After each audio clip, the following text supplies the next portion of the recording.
Hey guys, Hunter Sales, head coach of the Carson Newman Eagle Anglers out here on Cherokee Lake. Today I'm going to talk about something that I get a ton of questions about, whether it's from college kids, high school anglers, weekend tournament anglers, whatever. And that's, how do I practice for a tournament? How do I prepare for a tournament? And we could talk about boat maintenance, truck maintenance for days, but we're just going to talk about on the water stuff. So obviously you want to do your research before you get to a lake, your map study. You want to know what weight you're looking for. You want to know what areas of the lake typically win. But then when you get out here, there's a few little tips and tricks to help improve your odds in a tournament. And probably the first and foremost thing, you're just gonna be looking for an area with a lot of activity. Obviously you want to see bass, but you don't have to catch a bunch. That's a thing that a lot of people miss. You just need to get in an active area. So we're gonna fish around for a little bit. We'll talk about other intricacies of practicing for a tournament as we go today. So to start with, we started on a shady bank. The sun's already up a little bit, but we started on a shady bank with a lot of wood cover. The smallmouth limit on Cherokee has changed recently, so for an upcoming tournament, you've got to have largemouth. So the shallow cover really starts to play. And with the cicada hatch recently, paying attention to what's going on in nature is a big deal. The cicada hatch has put a lot of shallow fish in play, I guess. So we're going to be throwing a little topwater popper around some of this shallow cover and see if we can't get some fish that are up here feeding on bluegill, which are feeding on cicadas. Should be a fun day. We'll see what we can do. One other thing in practice that's important, you know, you don't want to fish super slow because you are looking for a concentration of fish. You know, you're not really looking to catch every fish in the area. More so, you're just trying to get around a big concentration of fish that you can come back and catch on tournament day. So, in my opinion, a lot of times fishing fast to eliminate unproductive water can be a big key, because if there's 100 fish in an area, a lot of times you're going to catch one or two, even if you are fishing fast, and then you can come back and pick it apart more when it matters. From my research here on Cherokee Lake, and also a lifetime of living here, you know, you kind of know that, and that's probably a good point to bring up too, even though this is my home lake, still practice. There's one. Not a big one, but it's a start. You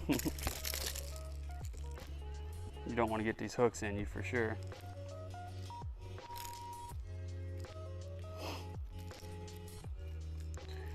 You got the front hook on the bait. That's something else you want to pay attention to when you're practicing for a tournament, trying to figure out which bait to throw.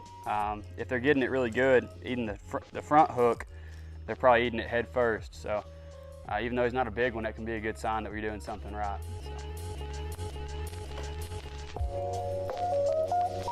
So that's something a lot of people, you know, and obviously you want to see good fish in practice to let you know that you're doing the right thing. But just seeing activity, you know, these fish are all here for the same reason. And a lot of times if you can just get around an active area, you can come back and surprise yourself in tournament day by catching a big one. But what I was saying is I still practice for the tournament on Cherokee just like any other lake. I mean, I may have areas that I like better, but I do still go out and look for the pattern that's going on in active areas and things of that sort. And I like this lower end of Cherokee. It seems like, you know, most of your tournaments are won down here. The quality of fish is just a little better. So that's where we are today. That's where we're looking. It's gonna be a tough tournament. I think a limit will probably go a long ways once that smallmouth limit changes. There's so many good smallmouth in this lake. Is there a rule that you generally adhere to in terms of, like, okay, I've thrown this 37 times and it didn't produce, so we got to switch? Yeah, no, that's a really good question. A lot of that probably has to depend on what type of bait it is, and if you know there's fish there or not. You know, if I'm fishing deep and I've graphed fish and I'm just not catching them, I will definitely cycle through baits a lot faster than I will up shallow. You also got to pay attention to, you know, subtle little clues. You know, that last fish I caught was pretty tight to the cover. With the sun being up a little higher, that's pretty common, but that can be something that does clue you in a little bit as you go. And so when you're practicing, you want to find active areas, but then in the tournament day, you want to avoid falling into the trap of I'm going to pull up, I'm going to throw exactly where I caught fish, because if the conditions change and tournament day it's cloudy and the wind's blowing, these fish aren't going to be as tight to the cover as they are today. They're going to be out roaming more, but you can see there's a lot of bait out here in the middle jumping, and just activity. There's fish feeding. Actually out off the direction of the trolling motor.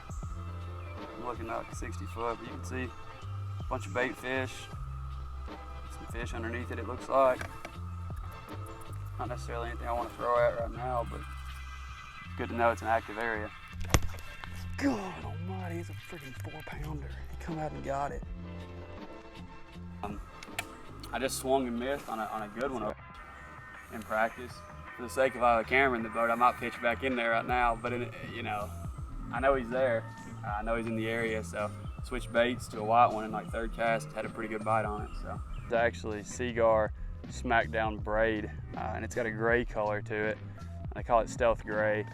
I'm throwing 40 pound, which is really strong, but the reason I'm throwing braid is not because I need 40 pound.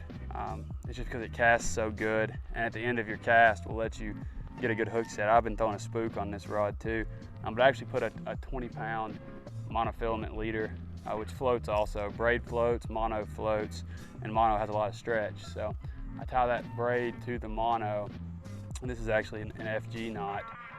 So it combines the two lines, but you get enough stretch with that mono at the end of your cast that you're not ripping these little hooks out. So yeah, so we pulled in on this bank for one reason, because there he goes, and about 3 of his friends have already flown off. But there was a bunch of loons out here in the water, and there was 3 or 4 white cranes on this bank. And if you actually look on that bank over there, I don't know if we can see it, but there's a couple birds on that bank too. And typically these birds are in this area because there's a lot of bait. So they're out here, they're feeding on bait. Maybe a little shad spawn left in the morning, which is probably dead now. But a lot of times those birds can indicate a good active area, so that'd be a good place to start looking for bass too. I've never fished this bank, I lived here my whole life, but when you see activity like that, it's a good place to go and try to find a few bass. Oh, he's got me buried up in a tree, right off the end of that laydown. He's still on there. Oh my gosh, man, I threw right into that laydown and got bit. I think he's still on there. This is when it pays to have good line. I can feel him shaking down there. I don't know if he's still on there or not.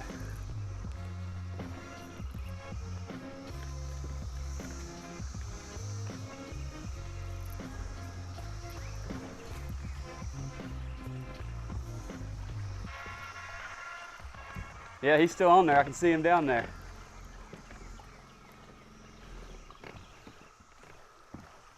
We're about to see what we can do. Man, that's really deep. He's got me buried right in the end of that tree.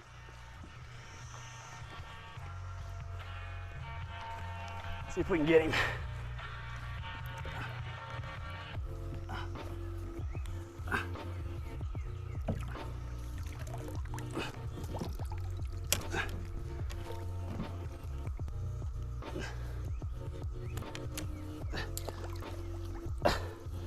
Oh my gosh, I got him. If I can get him unhooked. Oh, that's wild.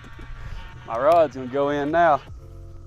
We'll take care of that in a second. But I caught that little spotted bass. Caught him on a white swim jig right off the end of that laydown.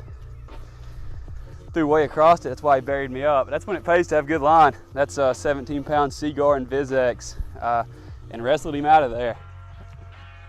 Can't believe he stayed pinned for so long. That's pretty cool. I'll let him go.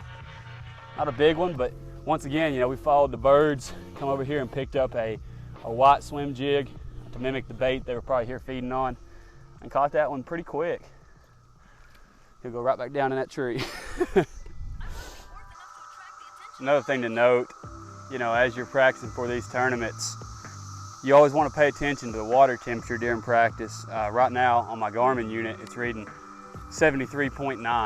I actually keep log sheets in my truck.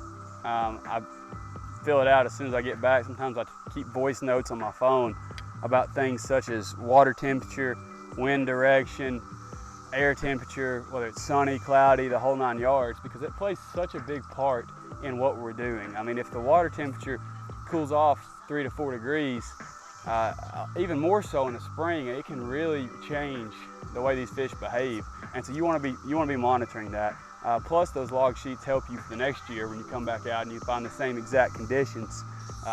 You kind of know what to expect, but definitely be monitoring that, because sometimes you catch them on a bank with the wind blowing out of the west, and then the next tournament day you may have an east wind and those fish may not be there. So that's important to pay attention to things like that, so to help you adapt through the changing conditions.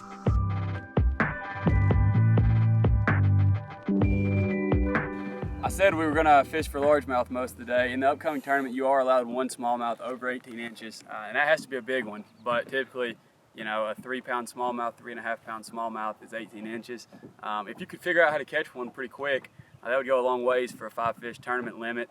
So I stopped down here on a well-known spot. A lot of people fish it, but it's right by takeoff. So hopefully, you know, you can figure out how to catch a kicker fish real quick. That's kind of what you're always looking for in a tournament. You know, you need to figure out how to catch a limit, and you need to figure out how to catch big ones. So if you can get one big one, no matter what species it is, you know, you probably want to try to do that. So we're going to fish out here for smallmouth for just a few minutes to see if we can't get something rolling out deep. There's one. It's definitely not the right kind, but it's a bite. It can be a clue.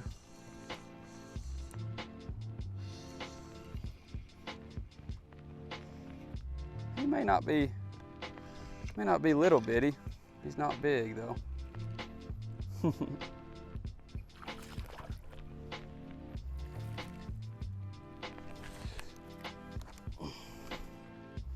a lot of these size smallmouth in Cherokee right now. I don't know if it's just an age class. We had a good spawn 3 or 4 years ago, or what it is, but you catch a lot of them these days that are 10 inches or so.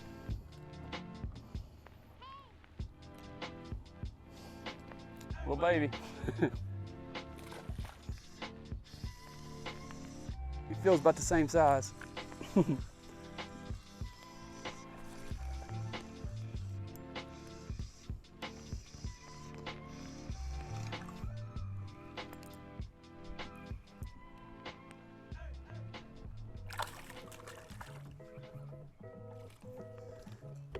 So this brings up another good talking point. A lot of times people will ask, you know, how many fish do you catch off a spot in practice? If I have a tournament coming up and I'm fishing a spot, how many fish should I catch off of it? And you know, I typically want to see a good one, because there are certain spots where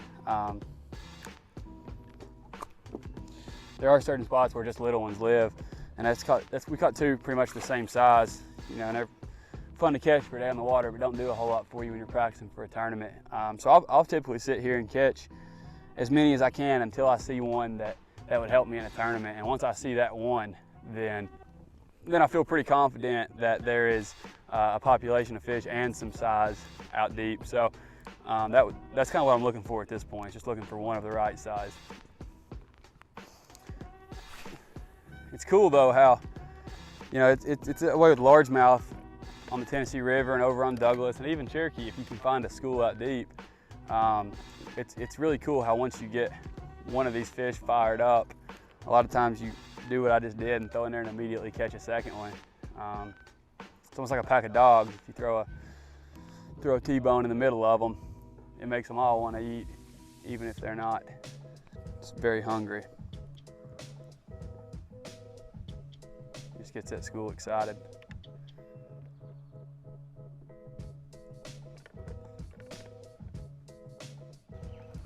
All right, guys, had a good day out on Cherokee Lake today, getting ready for the upcoming MLF BFL on June 12th. Very lucky to have Todd come out for half a day and kind of go over, how I practice for tournaments. Didn't have the most successful day in the world, but found a couple things, little clues, pieces of the puzzle that hopefully will help us start to put some stuff together for the upcoming tournament. So that's what you're looking for, guys. You're just looking for clues that can clue you in to what's going on, and you're going to take all the conditions that are happening on the lake and put it together, and that's how you formulate your game plan. Don't worry about catching them.